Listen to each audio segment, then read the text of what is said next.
Hello বন্ধুরা, আসসালামু আলাইকুম। কেমন আছেন সবাই? কার ট্রাভেলস বিডি এর একটি নতুন ভিডিওতে আপনাকে স্বাগতম। আজকের ভিডিওতে আমরা কথা বলতে চলেছি লেন ডিপারচার ওয়ার্নিং সিস্টেম সম্পর্কে। লেন ডিপারচার ওয়ার্নিং এটা আসলে কি, এর ভিতরে কি রয়েছে, বা এটির বেসিক কাজই বা কি। তো এটি একটি সেফটি ফিচার্স। যুগের সাথে তাল মিলিয়ে গাড়িতে বর্তমান ব্যবহার করা হচ্ছে উন্নত মানের সেফটি ফিচার্স, যেগুলো আমরা পর্যায়ক্রমে ভিডিও আকারে নিয়ে আসব। তাদের মধ্যে একটি হলো লেন ডিপারচার ওয়ার্নিং সিস্টেম।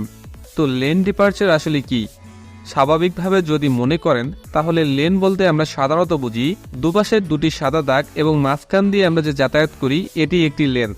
তো এই সিস্টেমটির কাজই হলো আপনাকে নির্দিষ্ট লেনে ধরে রাখা।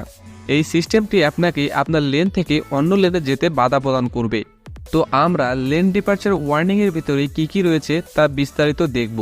কিন্তু তার আগে আপনি যদি আমাদের চ্যানেলে নতুন এসে থাকেন, তাহলে অবশ্যই চ্যানেলটিকে সাবস্ক্রাইব করে পাশে থাকা বেল আইকনটি বাজিয়ে দিবেন। তো বন্ধুরা, এই লেন ডিপারচার ওয়ার্নিং সিস্টেমের ভিতরে তিনটি সিস্টেম দেওয়া রয়েছে। Number 1 lane departure warning system, number 2 lane keeping assist, number 3 lane centering assist. আমরা প্রথমে কথা বলবো লেন ডিপারচার ওয়ার্নিং সিস্টেম সম্পর্কে। ধরুন আপনি একটি লেন থেকে গাড়ি চালানোর সময় মনে করুন সামন থেকে আপনার মনোযোগ সরে গেল। তখন গাড়ির লেন থেকে এদিক ওদিক হয়ে যেতে পারে। তখন আপনার গাড়ির সামনে যে ক্যামেরাটি দেওয়া রয়েছে, সেটি আপনার গাড়ির লেনকে সবসময় স্ক্যান করে। আপনার লেন্থের দুপাশে যে দুটি সাদা দাগ রয়েছে, সে কিন্তু সেটিকে স্ক্যান করে।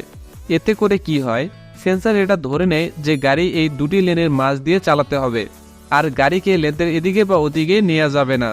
যার ফলে আপনার গাড়ি যদি সাদা দাগের এদিক বা ওদিকে হয়, তাহলে সে সেটাকে ইন্ডিকেট করবে। এর কাজটাই কিন্তু হলো ইন্ডিকেট করা। এটি ইন্ডিকেট করে আপনাকে অ্যালার্ম বা কোনো রকম শব্দ দিয়ে আপনাকে বোঝানোর চেষ্টা করবে আপনার গাড়ির লেন থেকে বাইরে চলে গেছে বা যাচ্ছে। আপনি আপনার গাড়িকে কন্ট্রোলে নিয়ে আসুন। তো এটাই কিন্তু লেন ডিপারচার ওয়ার্নিং সিস্টেমের কাজ। এরপর রয়েছে লেন কিপিং অ্যাসিস্ট সিস্টেম। উপরে আমরা লেন ডিপারচার ওয়ার্নিং সিস্টেম সম্পর্কে জানলাম, যেটি আপনাকে অ্যালার্মের মাধ্যমে আপনাকে সজাগ করে দিবে আপনার গাড়ি লেন থেকে সরে যাচ্ছে। কিন্তু লেন কিপিং অ্যাসিস্ট সিস্টেমটি আপনাকে ওয়ার্নিং না দিয়ে সে নিজেই তার অবস্থানকে লেনের মধ্যে রাখার চেষ্টা করবে। মানে লেন কিপিং অ্যাসিস্ট সিস্টেমটির সেন্সরের কাজ হলো তার অবস্থানকে নিজের থেকে ধরে রাখা। আপনার গাড়ি যদি অসাবধানতাবশত লেন্থের বাইরে যায়, তাহলে সে তার ক্ষমতায় তাকে লেন্থে ধরে রাখবে। এতে মনে রাখবেন, এই সেন্সরটি কিন্তু সামনে গাড়ির অবস্থান এবং স্পিড ক্যাপচার করে এই লেনে গাড়ি রাখবে। এরপর শেষে রয়েছে লেন সেন্টারিং অ্যাসিস্ট সিস্টেম। এখানে আমরা সেন্টারিং বলতে বুঝি অবশ্যই কোনো কিছুর মাঝখানটি বা একটি সঠিক জায়গা। তো এই লেন্থ সেন্টারিং সিস্টেমটির কাজ হলো আপনার গাড়িকে দুপাশের লেন্থের মাঝামাঝি বরাবর গাড়িটিকে রাখা।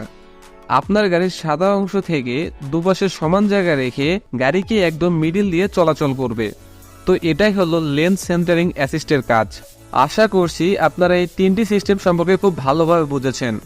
এখন প্রশ্ন এমন হতেই পারে, বাংলাদেশে ম্যাক্সিমাম রোড হলো সিঙ্গেল লেন, যেখানে কোনো সাদা লেন তো পরের কথা, সেখানে কোনো কিছুই থাকে না।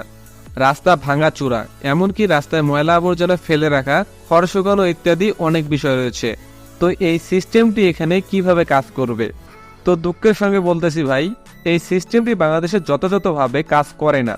বর্তমানে আপডেট ম্যাক্সিমাম গাড়িতে এই সিস্টেমটি ব্যবহার করা হয়েছে, কিন্তু যথাযথ সিস্টেম থাকার পরেও এটি বাংলাদেশে ব্যবহার করা হচ্ছে না। তবে আপনারা যদি লেন সিস্টেম রোডে গাড়ি চালান, তাহলে অবশ্যই এটি কাজ করবে। তো এখন এটিকে কিভাবে অন করতে হয়? আপনারা লেন ডিপারচার ওয়ার্নিং এই লোগোটি আপনার গাড়ির স্টিয়ারিং এর নিচে কোথাও না কোথাও দেখতে পারবেন। সুন্দরভাবে এই সুইচটিকে অন করে দিলেই আপনার মিটারে এই লোগোটি শো করবে। তখন আপনি বুঝতে পারবেন যে আপনার এই সিস্টেমটি অন রয়েছে। তো এই হলো সম্পূর্ণ ধারণা লেন ডিপারচার ওয়ার্নিং সিস্টেমের। তো বন্ধুরা, আজকের ভিডিওটি এখানে শেষ করছি। ইনশাআল্লাহ সামনের ভিডিওতে চেষ্টা করব অটো ব্রেকিং সিস্টেম সম্পর্কে সম্পূর্ণ ধারণা দেওয়ার। এই ভিডিওটি কেমন লাগলো অবশ্যই কমেন্ট করে জানাবেন। সেই সাথে ভিডিওতে লাইক এবং শেয়ার করবেন বন্ধুদের সাথে। দেখা হবে আবারও নতুন একটি ইন্টারেস্টিং ভিডিও নিয়ে। ততক্ষণ পর্যন্ত আপনারা সুস্থ থাকুন। আল্লাহ হাফেজ।